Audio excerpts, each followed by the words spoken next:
మనోజ్, నువ్వు నా బిడ్డవి. లక్ష్మీ ప్రసన్న, విష్ణువర్ధన్ బాబు, మనోజ్ కుమార్. నిన్ను ఎలా పెంచానురా నేను?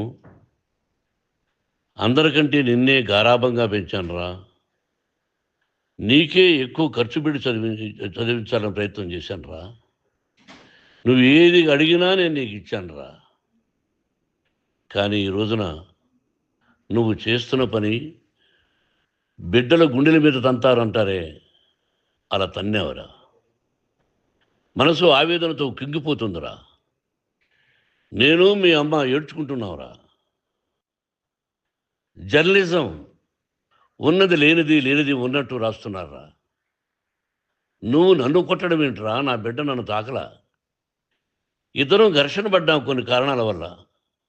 ప్రతి ఫ్యామిలీలోనూ ఉంటాయిరా ఇవి. లేనివాడు ఎవరైనా ఉంటే ప్రపంచంలో ఒకరున్నారేమో, 1% ఉంటుందేమో. అటువంటి వాళ్ళ ఇంటికి వెళ్ళి కాళ్ళు గడిగి నిద్ర పూసుకోవచ్చు. భారత భాగవత రామాయణాలు చూసావు కదరా. ఏమిటిది? మీ అమ్మ ఎంత కుమిలిపోతుంది ఈ రోజున హాస్పిటల్ చేరింది. నీ వల్ల హాస్పిటల్ చేరుతాను. చూడు మనోజ్, నీకు అన్నీ ఇచ్చినా ఈ రోజున నువ్వు నా గుండెల మీద తనడమే కాకుండా అపకీర్తి తీసుకొచ్చావు. ఏదేదో రాశావు, ఏదేదో చెప్తున్నావు. కొంతమంది జర్నలిస్టులు ఉన్నది లేనిది, లేనిది ఉన్నట్టు రాసే వాళ్ళ తత్వం వాళ్ళకి ఎందుకంటే టీఆర్పీ పెరగాలి. ఇది వాళ్ళ నైజం. మనం మార్చలేము. వాళ్ళందరి మీద మన కోర్టుకు వెళ్ళలేము. వాక్ స్వాతంత్రం అంటారు, ప్రజాస్వామ్యం అంటారు. ప్రజాస్వామ్యంలో కూడా కొన్ని హద్దులు ఉన్నాయి. ఇది నీకు తెలుసు అనుకున్నా. ఎంత మంచి నటుడివి నువ్వు. నీ భార్య మాటలు విని తాగుడుకు అలవాటు పడిపోయావు. వింటున్నావా మనోజ్? ఎవరిని నమ్మాలో ఎవరిని నమ్మకూడదో పరిస్థితి తీసుకొచ్చావు. విద్యాలయాలు ఎంత గొప్పవిరా. మనం 25% కులమతాలకు అతీతంగా ఫ్రీ ఎడ్యుకేషన్ ఇస్తున్నాంరా. క్యాస్ట్ అనేది తీసేశానురా 92లో ప్రాస్పెక్ట్స్లో. నువ్వు చదువుకున్నావురా. అక్కడ చదువుకున్న బిడ్డలు ఐఏఎస్, ఐపీఎస్ అయ్యారురా. ఎంతోమంది గొప్పవాళ్ళు అయ్యారురా. నువ్వు నటుడుగా ఎంతో గొప్పవాడివి. తాగుడికి అలవాడబడి నువ్వు నీ భార్య ఇంట్లో బిహేవ్ చేస్తున్న విధానం ఆ భగవంతుడు సర్వేశ్వరుడు తెలుసు. భగవంతుడు చూస్తున్నాడు రా. నేను తప్పు చేసినా, నువ్వు తప్పు చేసినా, ఎవరు తప్పు చేసినా. ఎంత అవకాశం ఇచ్చావు మాట్లాడుకునేదానికి అందరికీ. ఇన్ని సంవత్సరాల్లో మన విద్యాలయాల్లో ఒక్క తల్లి కానీ ఒక తండ్రి కానీ ఏమైనా చెప్పారా? ఆ బిడ్డలు మన బిడ్డలు రా. మీరెంతో నాకు అక్కడ ఉన్నవాడు కూడా నా కూతుర్లు, నా కుమారులు. ఎంతమందికి ఫ్రీ ఎడ్యుకేషన్ ఇస్తున్నావు. వాడి దగ్గర ఏది ఆశించలా. నువ్వు ఎందుకు ఇలా తయారైపోయావు? ఎందుకు ఇంట్లో ఉండే పనివాళ్ళని అందరినీ కొడుతున్నావు? వాడు పని చేసుకునేదానికి మన ఇంటికి వచ్చాడు రా. ఆ పనివాడిని కొట్టడం చాలా మహాపాపంరా. నేను వేరురా. నేను దండించడం వేరురా. నేను ఎవరిని ఆ చిన్న వాళ్ళని కొట్టి ఇచ్చేసి చేయలేదురా. సినిమా ఇండస్ట్రీలో మోహన్ బాబు కొడతాడు, తిడతాడు అంటే అది షూటింగ్లో జరిగి ఉండొచ్చేమో. కానీ ఇంట్లో ఉండి 10 సంవత్సరాల నుంచి 20 సంవత్సరాల నుంచి పనివాళ్ళు ఉన్నారు. నేను ఇంట్లో లేని సమయంలో వాళ్ళందరినీ కొట్టి వాళ్ళ ఫోన్ లాక్కొని ఒకడైతే చచ్చిపోవాలి. వాడు పోలీస్ కంప్లైంట్ ఇచ్చి ఉండొచ్చు. నేను వద్దు అని వాడిని బతిమాలాడు. పోలీస్ కంప్లైంట్ కూడా ఇవ్వలా. ఇంకైనా నువ్వు నీ భార్య మారి బయట ఉండండి రా అన్నాను నేను. లేదు డాడీ, తప్పు చేయలేని ఒకసారి వచ్చావు, మళ్ళీ తప్పు చేశావు, మళ్ళీ వెళ్ళావు, మళ్ళీ ఈసారి తప్పు చేయనన్నావు. ఏమండి వీడు తప్పు చేయడం అని మీ అమ్మ చెప్పింది. ఇంట్లో పెట్టుకున్నా. మళ్ళీ నువ్వు చేస్తున్నది, ప్రతిరోజు నువ్వు తాగుతున్న విధానం నీకే తెలుసు. ఇది ప్రజలు నమ్ముతారా లేదా అనవసరం నాకు. నేను నీకు చెప్తున్నా, ఇంతటితో ఫుల్ స్టాప్ పెట్టాలి. 3 రోజుల నుంచి రకరకాలుగా రాస్తున్నప్పుడు నా మనసు ఆవేదనతో ఉంది. మళ్ళీ చెప్తున్నా, Mohan Babu university is greater than temples. Greater than temples. బిడ్డలను కాలేజీలో చేర్చుకునే ముందు చెప్తారు, అన్నయ్య ఎంత ఉంది యూనివర్సిటీ రూల్స్, ఇది మా పద్ధతి, మీకు ఇష్టమైతే చేర్చండి. గవర్నమెంట్ బిడ్డలను గవర్నమెంట్ ఏమి ఇస్తుందో ఇంత పర్సంటేజీ వాళ్ళకు కూడా మీ దగ్గర ఎందుకు డబ్బు తీసుకుంటున్నామంటే దానికి అర్థం పరమార్థం చెప్పాము.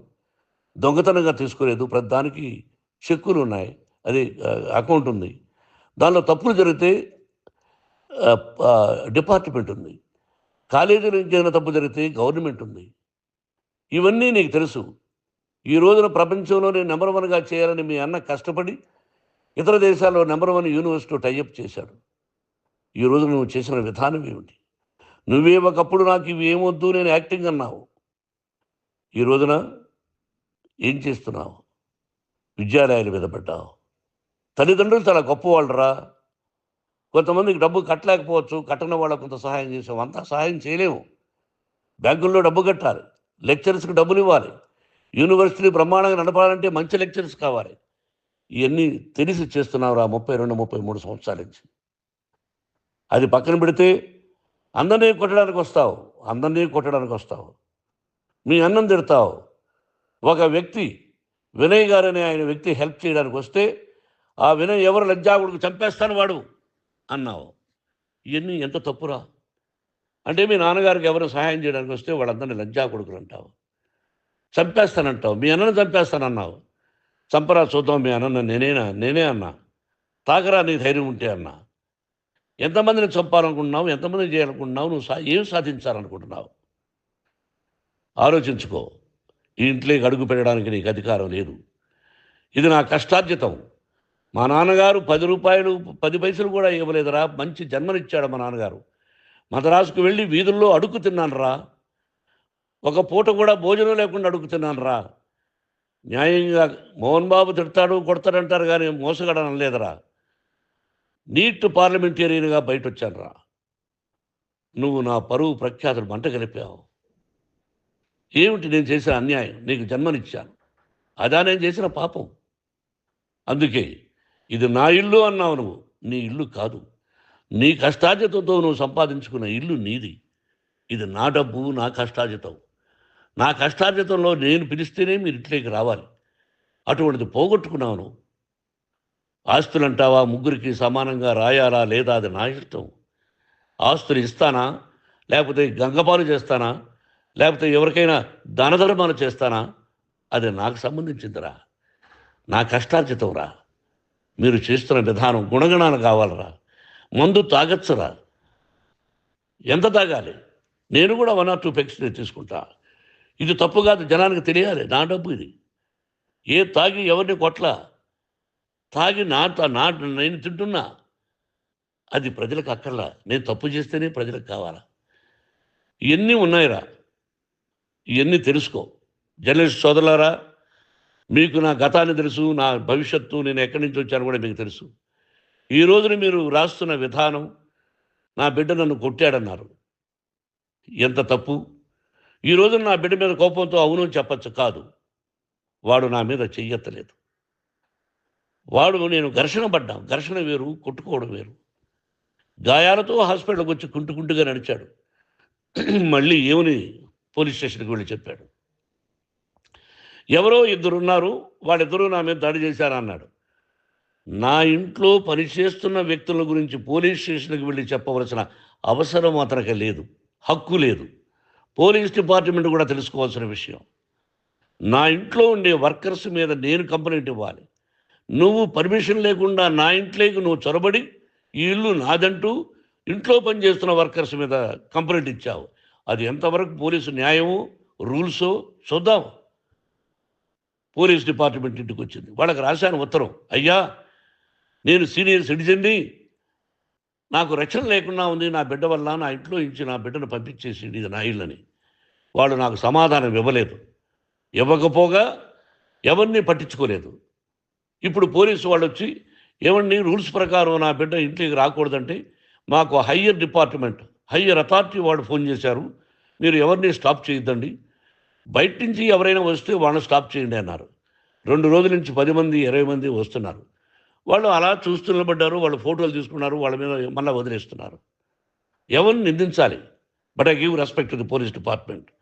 వాళ్ళకి ఏ అధికారి ఫోన్ చేశాడో, ఆ అధికారికి ఏ పొలిటీషియన్ చేశాడో అది వాళ్ళకే వదిలేస్తున్నా. కాబట్టి వాళ్ళు పోలీస్ కంప్లైంట్ ఇచ్చినా కూడా మేము సంబంధం లేదని అంటున్నారు కాబట్టి నేను నా బిడ్డను నిన్ను నాపు చేస్తున్నా. నువ్వు ఇంట్లోకి వచ్చే అధికారం నీకు లేదు. నువ్వు వచ్చి నీ బిడ్డను తీసుకెళ్ళు. సంతోషం. నువ్వు రాలేదు, నీ బిడ్డను జాగ్రత్తగానే చూసుకుంటావు. Take care your daughter, that's all.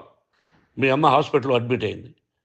రేపో ఎల్లుండో మీ అమ్మను పిలిపించి బాగైన తర్వాత ఇదిగో నువ్వు నీ కొడుకు బిడ్డను తీసుకెళ్ళి వాడికి అప్పచెప్పని చెప్తాను పోలీసు వాళ్ళ ఆధ్వర్యంలో. ఇది 100% జర్నలిస్టు సోదరులారా, పులి స్టాప్ పెట్టండి. మీకు కుటుంబాలు ఉన్నాయి, మీ యజమానులకు కుటుంబాలు ఉన్నాయి. మీ కుటుంబాల విషయాలు, మీ యజమానుల కుటుంబాల విషయాలు మేము ఎవరు జోక్యం కలుగు చేసుకోవాలా. మేము నటీనటులం. మాది తప్పుంటే నటుడుగా నన్ను ఫెయిల్యూర్ అని రాయండి, నా నటన బాగలేకపోతే రాయండి. బట్ ఇంటి లోపల సందులో నుంచి చూస్తూ తప్పు చేస్తున్నామని ఉన్నది లేనిది ఉన్నట్టు రాయకండి. మీకు నా హృదయపూర్వక నమస్కారాలు. ఇన్ని రోజులు హృదయపూర్వకంగా ఎంకరేజ్మెంట్ చేశారు. ఆ ఎంకరేజ్మెంట్కు నమస్కారం చేసుకుంటూ I love you all. I love you police department. మీరు న్యాయంగా ధర్మంగా నడుచుకోండి, ఎవరికి తొత్తుల్లాగా ఉండొద్దండి అని మనవి చేసుకుంటూ నేను సెలవు తీసుకుంటాను. Thank you very much for all the journalist. ఇక్కడ పులి స్టాప్ పెట్టండి. Thank you very much.